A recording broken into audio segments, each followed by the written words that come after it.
Good morning. Thanks for joining me on Hiking with Kathleen.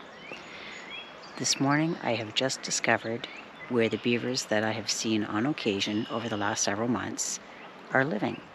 So, chances are, in the next while, I'll be able to show you some good footage of them in and around their beaver lodge. Join me, won't you?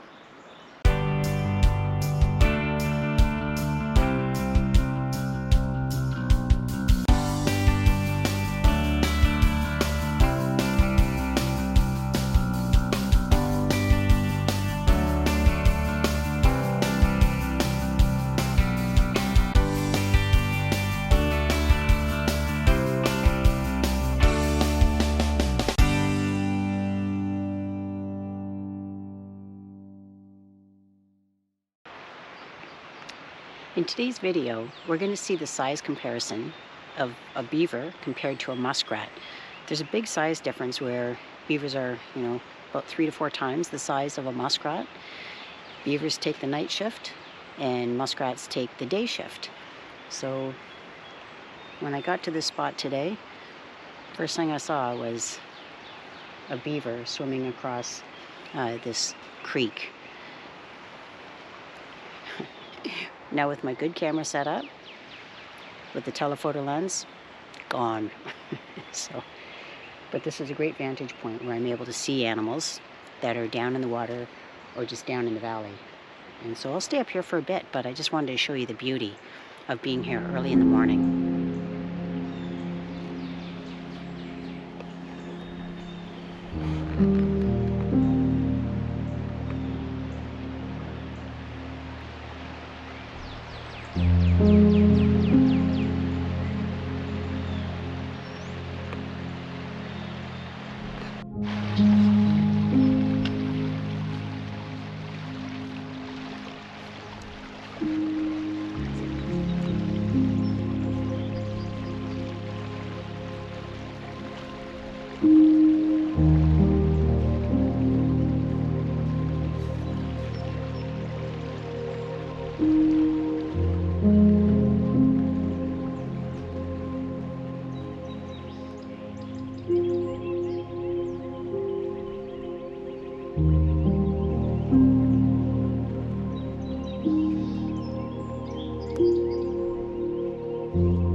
The interesting thing about wildlife videography and photography is when you go to the same location or take the same trails, you get familiar with where the animals can be found along those trails.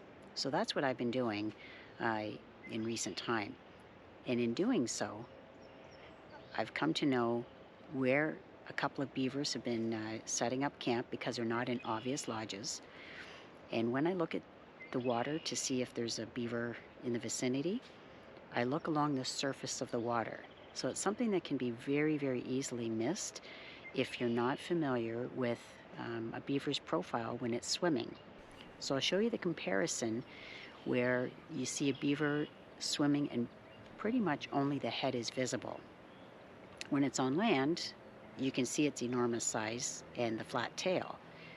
However, recognizing it in the water is probably the best way to be able to find a beaver and then follow it with your eyes or with your binoculars to wherever it gets out on land, and then you can make a positive identification of beaver versus, say, a muskrat. There's a big size difference. So anyway, That's what I've been spending my time doing right now.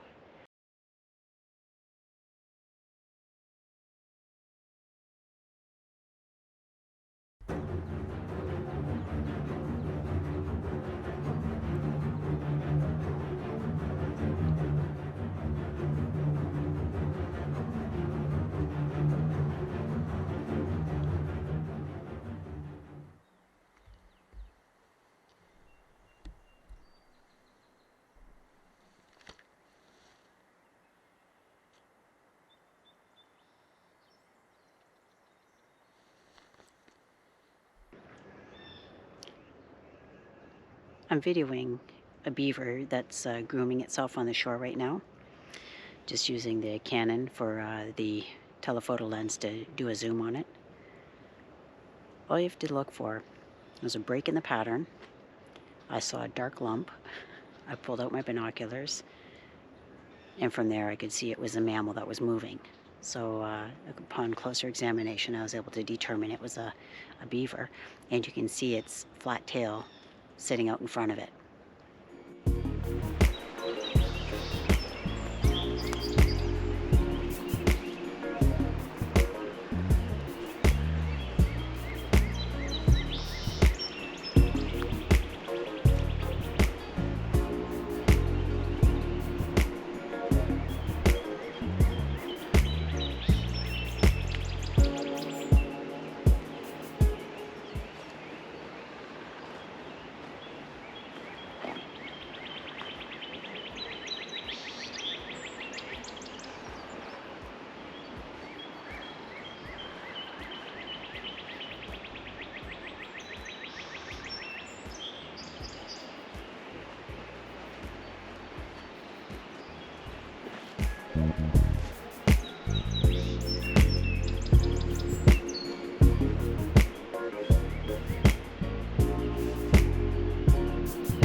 So it's interesting how things go.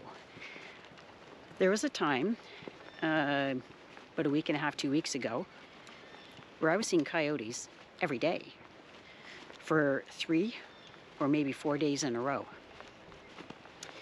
And I really wanted to see them. I still do, but I haven't seen one for about a week and a half.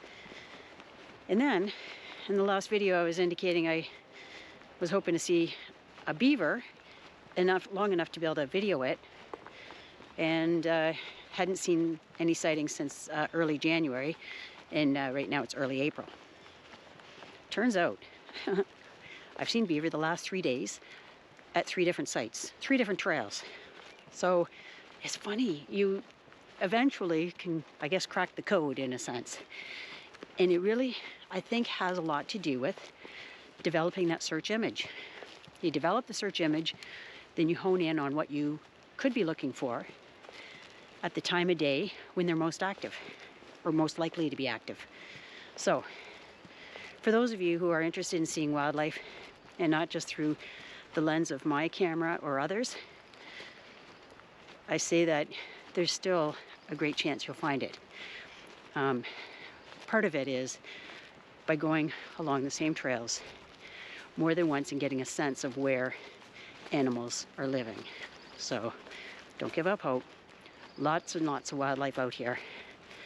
And now it's just a matter of having the patience and maybe sitting still, or allowing your gaze to linger along the, I'm going uphill. Just allowing your gaze to linger, and then you can maybe pick up some clues of what's moving or what's not, but because its color stands out. Anyway, it's a bit of a game of luck.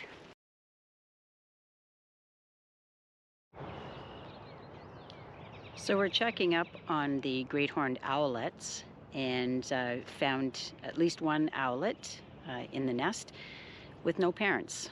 So we took our search to the coniferous trees where parents will often try to hide out during the day, and I'm all set up.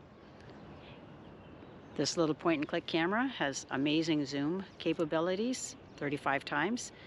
So it's actually that one that I'm using in order to get nice close-ups of this male or female adult great horned owl in this coniferous tree. The young are coming along just fine.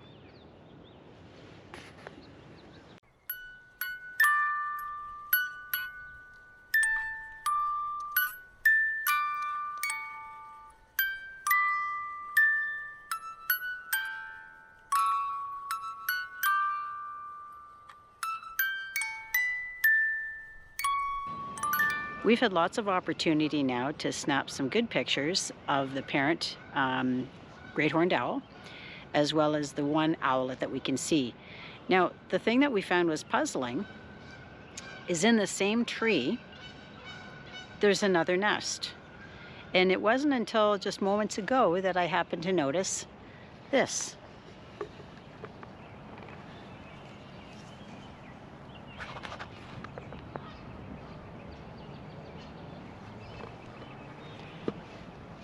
Not likely can you see what that is, but I'm going to show you that against what we believe geese do, except for that one other one that I showed you on the last video 2 videos ago, that there is a goose perched in a tree.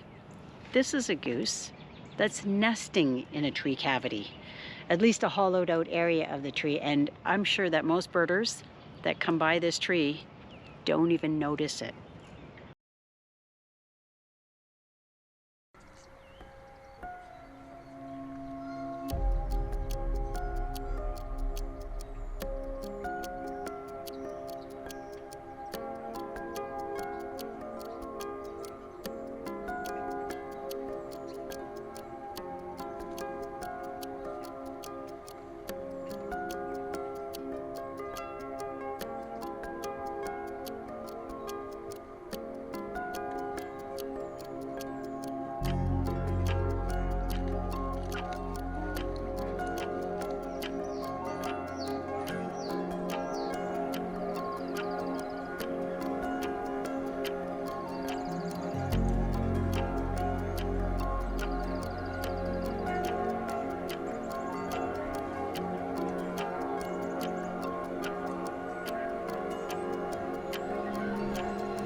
Thanks for joining me on today's hike. It's been great being able to check out the different signs of spring, and in particular, seeing beaver activity as it was unfolding, and seeing how the owls were doing. So I hope you join me next time for our next Tuesday upload. I'm Kathleen from Hiking with Kathleen. Bye for now.